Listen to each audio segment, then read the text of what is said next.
ఇక్కడ మీరు గమనించాలి, యాకోబుకి దర్శనం ఇచ్చి, ఏంటి నా లైఫ్, తల్లిదండ్రికి దూరం అయిపోయాను, అన్నకు దూరం అయిపోయాను, ఇంకెప్పటికి చేరతాను నేను, అమ్మా నాన్న ఎంతవరకు ఉంటారో, వాళ్ళ మరణమైనా చూస్తానో లేదో, ఏంటి నా ఫ్యూచర్, ఏంటి నాకు ఇలాంటి బ్రతుకు వచ్చింది, అయ్యో దేవుడా, నేను నీ జ్యేష్ఠత్వాన్ని కోరుకున్నందుక, నీ ఆశీర్వాదం కోరుకున్నందుక, నీ దీవెన కోరుకున్నందుక ఏకాకి బతుకు వచ్చింది నాకు. బాయ్ వినండి జాగ్రత్తగా బాయ్. కొన్నిసార్లు దేవుడు మనల్ని ప్రత్యేకంగా దీవించాలనుకున్నప్పుడు స్పెషల్గా మనల్ని తరబీ చేయడానికి ఇష్టపడతాడు. అప్పుడు ఖచ్చితంగా మనల్ని ఒంటర్లను చేస్తాడు.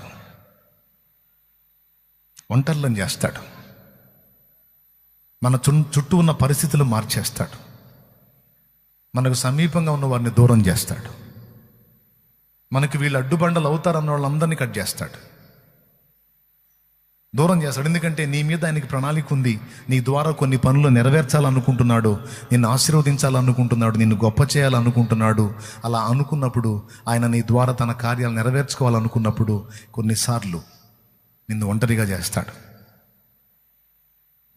నువ్వే ఫీల్ అవుతూ ఉంటావు, నన్ను ఎందుకు తీసుకొచ్చి ఇక్కడ ఏకాకిం చేశాడు, నేను ఒంటరి బతుకుతున్నాను, నేను అలా అవుతున్నాను, నేను ఇలా అవుతున్నాను, నాకు ఇక్కడ చుట్టుపక్కల లేరు, బంధువులు లేరు, అసలు ఈ ఊరు నాది కాదు, ఈ వాడ నాది కాదు, ఈ మనుషులు నాకు తెలియదు, నన్ను తెచ్చేందో ఇక్కడ పడేశాడు అని కొన్నిసార్లు నువ్వు ఫీల్ అవుతావు.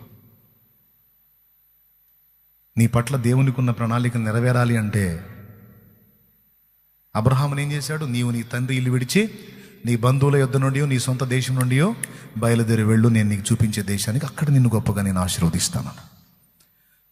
అబ్రహాం యాత్ర ఒంటరి, యాకోబు ఒంటరి, అవునా? బాప్తిస్మిచ్చి యోహాను అరణ్యములో ఒంటరి, అవునా? యేసయ్య అందరికీ దూరమై ఒంటరి. అలాగే ఇక భక్తులందరూ కూడా దాదాపు గమనించండి మీరు, సింగిల్గా విడగొడతాడు. ఏమయ్యా వింటున్నారా? ఎప్పుడన్నా నీకెంతో సమీపస్తుల్ని దూరం చేస్తే నువ్వు ఏడవాల్సిన అవసరం లేదు. ఆయన ప్రణాళిక నెరవేర్చాలి అంటే నిన్ను మళ్ళీ సింగిల్గా చేయాల్సిందే దేవుడు. సరే, నువ్వు సింగిల్గా రమ్మంటే ఏం లోతుని ఎంటేసుకొని వచ్చాడు ఎవరు? అబ్రాం. నువ్వు సింగిల్గా రావాయి అంటే మళ్ళీ తోకం తగిలించుకొని వచ్చా. సరే చూడు, ఆ తోక వ్యవహారం చూడని కనాను ప్రాంతంలో లోతుకి అబ్రహాముకి వాళ్ళ కాపర్లకి వీళ్ళ కాపర్లు గొడవ వచ్చేటట్టు పరిస్థితి చూపించి, అబ్రహాం నోరు తెలిసి, అబ్రహామే, ఈ దేశం నీ ఎదుట ఉంది కదా, పోరా, నీకు ఇష్టం వచ్చిన చోటుకు పోరా బాబా, నీకు దండం పెడతాను, నువ్వు పోయే దిక్కుకు నేను రాను అని ఆయన నోటితో ఆయనే పంపించాల్సి వచ్చింది. లోతు అబ్రహామును విడిచిపోయిన తరువాత మళ్ళా దేవుడు అబ్రహాంకు ప్రత్యక్షమై, మళ్ళా చూడు, నీవు చూచి ఈ దేశం అంతటిని నీకును నీ సంతానముకు నిత్య స్వాస్థ్యముగా నేను ఇస్తాను. ఎప్పుడు? లోతు ఉన్నప్పుడా? లోతు పోయినప్పుడా? సింగిల్గా చేస్తాడు. గుర్తుపెట్టుకో, నిన్ను ఒంటరిగా నిలబెట్టాడు. నలుగురికి నువ్వు నచ్చట్లేదు, అందరూ నిన్ను ఏకాకిం చేశారు, లేకపోతే నువ్వు నా అని కలిగి ఉన్న నీడను కోల్పోయి విధవరాలివయ్యావు, లేకపోతే నువ్వేదో సింగిల్ పర్సన్ అయిపోయావు అంటే డోంట్ వరీ. నీ పట్ల దేవునికి ఉన్న ఉద్దేశం నెరవేరాలి అంటే కొన్నిసార్లు నిన్ను దేవుడు ఆ విధంగా చేయక తప్పనిసరి పరిస్థితి. నువ్వు బంధకాలు కలిగి ఉన్నావు, నువ్వు కలిగి ఉన్న వ్యక్తులు నిన్ను జరగాల్సిన పని నీ నుండి జరగనివ్వరు, వాళ్ళు నీకు అడ్డుబండలుగా మారే అవకాశం ఉంది. అలాంటి సందర్భాల్లో అవసరమైతే వాళ్ళని తన దగ్గరికి తీసుకొని నిన్ను సింగిల్గా చేసే అవకాశం ఉంది, ఏకాకిం చేసే అవకాశం ఉంది. కొంతమంది దిగులు పడతారు కదా, అందుకని ఈ సందర్భం వచ్చింది కాబట్టి చెప్తున్నాను. నువ్వు నా అనుకున్న వాళ్ళు కొంతమంది నీ ముఖం మీద ద్వేషించి నిన్ను అవాయిడ్ చేశారంటే నువ్వు కృంగిపోవాల్సిన అవసరం లేదు. నీతో ప్రత్యేకంగా దేవునికి పని ఉంది. సో నన్ను కూడా దేవుడు అలాగనే ప్రత్యేకపరిచి నాకు ఎన్నో సంగతులు నేర్పి నన్ను ఆయన పనిలో వాడుకుంటా ఉన్నాడు. అలా నన్ను దేవుడు విడగొట్టినప్పుడు చాలాసార్లు నేను నేర్చుకున్నాను. అందరూ వాళ్ళ స్నేహితులతో, ఆఖరికి సేవకులతో ఎంతో సహవాసంగా ఉంటున్నారు. ప్రభువా, నాతో ఎవడు స్నేహం చేయడేంది ప్రభువా, నా సహవాసానికి ఎవరూ రారు, నన్ను ఎవరూ కోరుకోరు, నేను ఎవరి సాంగత్యానికి వెళ్ళినా వాళ్ళు సరిగ్గా నాతో మనసు కలిసి ఉండరు, ఎందుకునైనా నాకు ఈ ఒంటరి బతికి ఇచ్చావని కొన్నిసార్లు నేను కూడా బాధపడ్డాను. మీరు పాట వినే ఉంటారు, ఊహించలేదయ్యా ఈ జీవితం. ఈ పాట నేను పాడినప్పుడు మొదటి చరణంలో నేను అదే భావన ప్రస్తావించాను. మనుషుల మనసులలో, ఇప్పుడు చాలామంది సీనియర్ జూనియర్ సేవకులకు నేను నచ్చను. ఏదో నేను సడన్గా ఎదురుపడ్డాను, ప్రైజ్ లేదు బాగున్నా, పోరా బాబు నీకు దండం అని చెప్పి సైడ్ అవుతారు. చాలామందికి నేను నచ్చను, నాకంటే ముందున్న వాళ్ళకి నచ్చను, నా తర్వాత వాళ్ళకి నచ్చను. ఏందో అతను ఒక టైపు అనుకుంటారు. ఏమో నన్ను అటు చూపించాడు దేవుడు వాళ్ళకి. నేను ఇక పోయి వాళ్ళని కౌలించుకుందామన్నా సరే వాళ్ళ సలాం కొట్టి నీకు దండవరా బాబా పో అన్నాడు. నేనే సిగ్గుమాలిపోయి కొంతమంది దగ్గరికి పోయి పూసుకున్నా. వాళ్ళేమో దండం పెట్టారు, నీకు నీ స్నేహానికి ఒక నమస్కారం అని. వాళ్ళ సంస్కారం అట్ట ఏడిసిందని నేను కూడా ఒక నమస్కారం చేసి సర్దుకున్నా. మరి నేనేం చేయాలా? అందరి దగ్గరికి, దాదాపు అందరి దగ్గరికి నేను కలిసా పోయి, ఎవరో ఒకరారా మినహాయించి. అర్థమైందా? నాకు ముందున్న వాళ్ళ దగ్గర పోయి కలిశాను, నా వెనకున్న వాళ్ళ దగ్గర దాదాపు కలిశాను.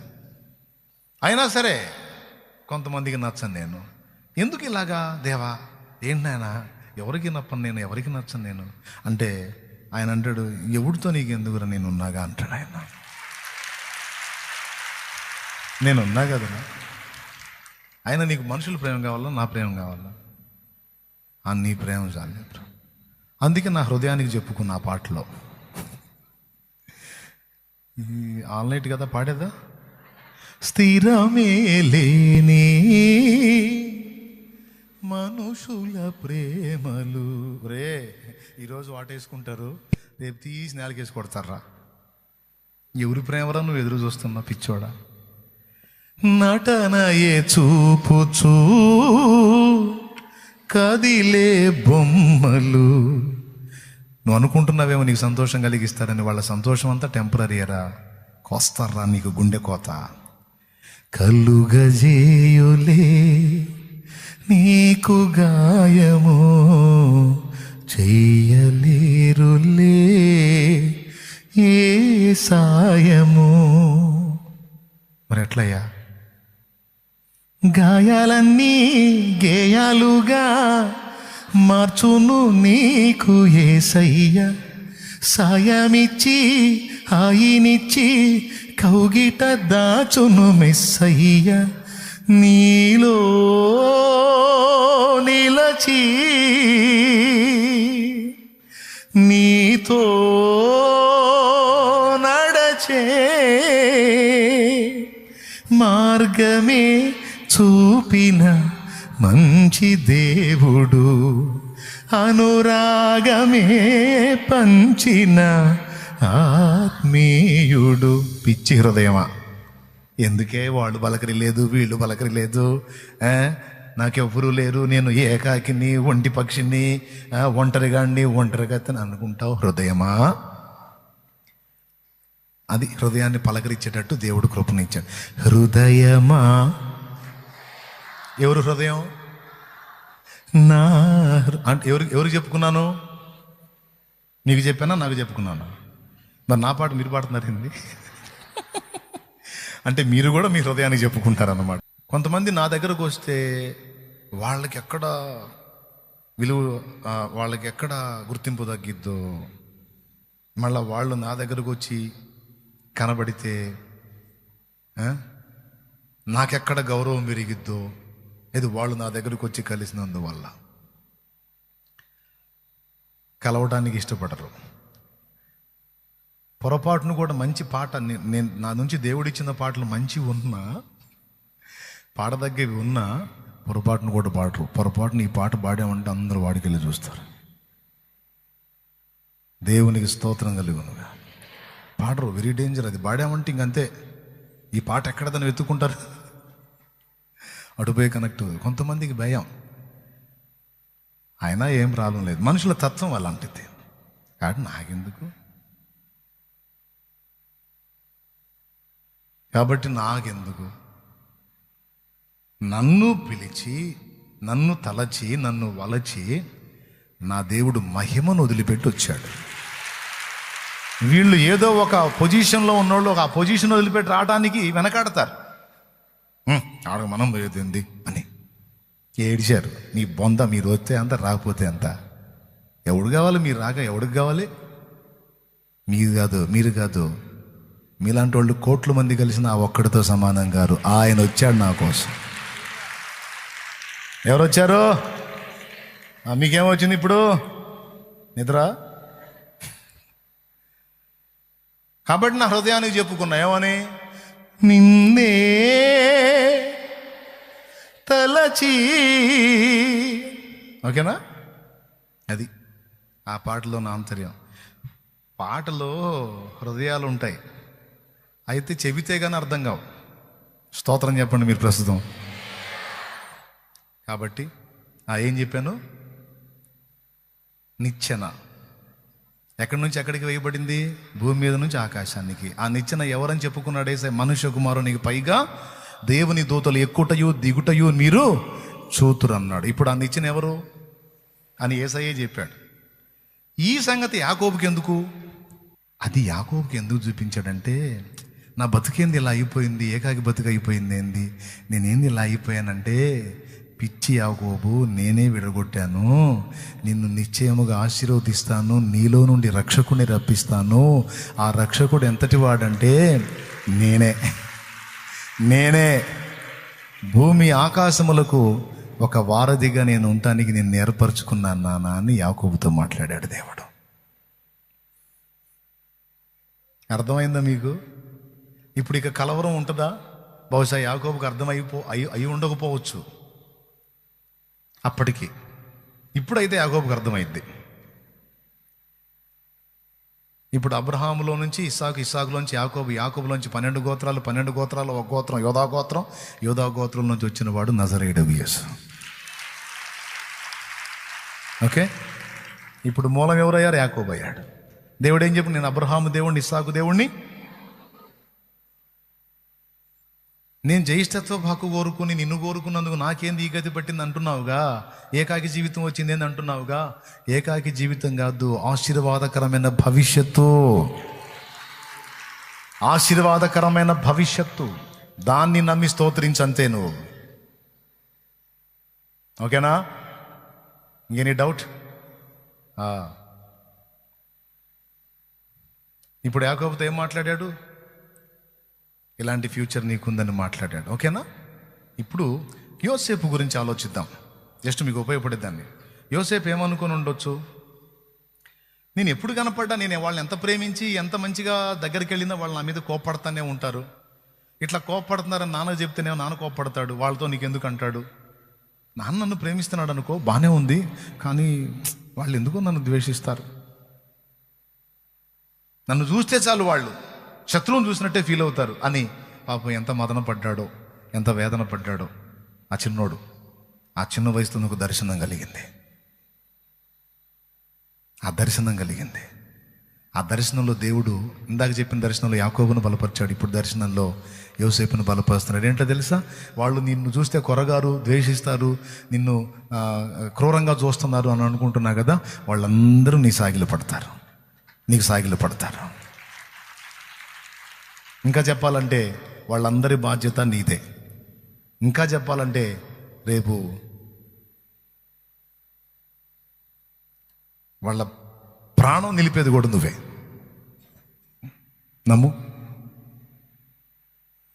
ఈ దర్శనం యోసేపుని ఆలోచింపజేసింది, బలపరిచింది.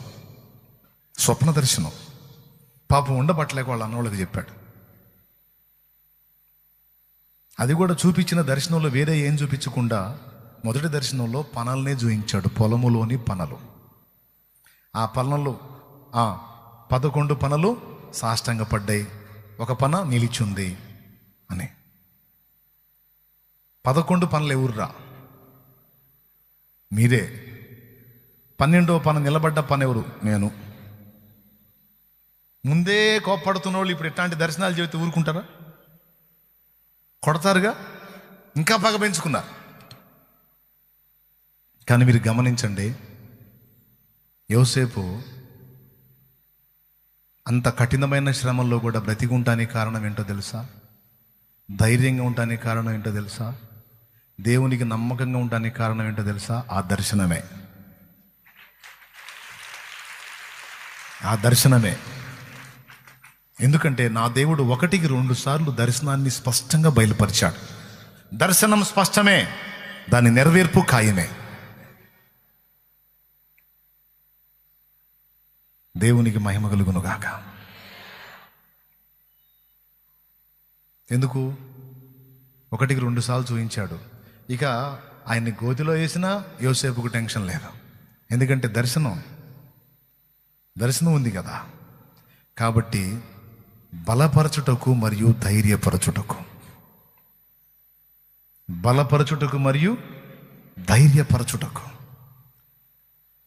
ఓడ అల్లకల్లోలంలో గలిబిలిలో ఉంది.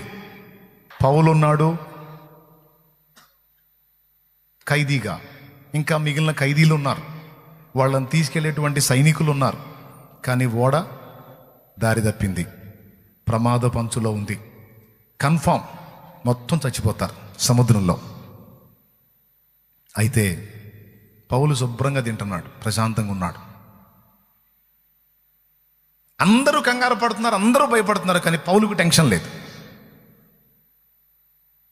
అయ్యలారా, ఇప్పటికి మీరు తిండి మానుకొని చాలా రోజులైంది. నా ప్రభువు నాతో మాట్లాడాడు, ఓడకే గాని ఓడలో ఉన్న ఒక్క ప్రాణం కూడా పోదు అని నా ప్రభువు నాతో మాట్లాడాడు. నా మాట విని తిని మీ ప్రాణాలకు ఆయాసం తీర్చుకొని ధైర్యంగా ఉండండి. ఓడకే అవుతుంది కానీ ఓడ ఎఫెక్ట్ అవుతుంది కానీ మనకేం కాదని పౌలు చెప్పడానికి కారణం, అంత ధైర్యంగా ఉండడానికి కారణం దర్శనం. దేవునికి స్తోత్రం కలుగును గాక. మిగిలిన వాళ్ళంతా రోజులు తిండి మానుకొని ఉన్నారు, కానీ పౌలు శుభ్రంగా ప్రశాంతంగా తిన్నాడు, రిలాక్స్గా ఉన్నాడు. కారణం అందరూ చెప్పండి, దేవుడిచ్చిన దర్శనం. ఈ దర్శనము ద్వారా దేవుడు 3 పనులు చేశాడు. 1 బలపరిచాడు, 2 ధైర్యపరిచాడు, 3 నెమ్మదిగా ఉండేటట్టు చేశాడు. దేవునికి స్తోత్రం కలుగును గాక. అర్థమైందా? ఎందుకు ఇస్తాడు దర్శనం దేవుడు? నిన్ను ధైర్యపరచడానికి, నిన్ను బలపరచడానికి, అలాగే నువ్వు మనశ్శాంతిగా ఉండటానికి. దర్శనం కలిగిన వాడు ప్రశాంతంగా ఉన్నాడు, దర్శనం లేని వాళ్ళంతా కూడా కంగారులో బతికారు.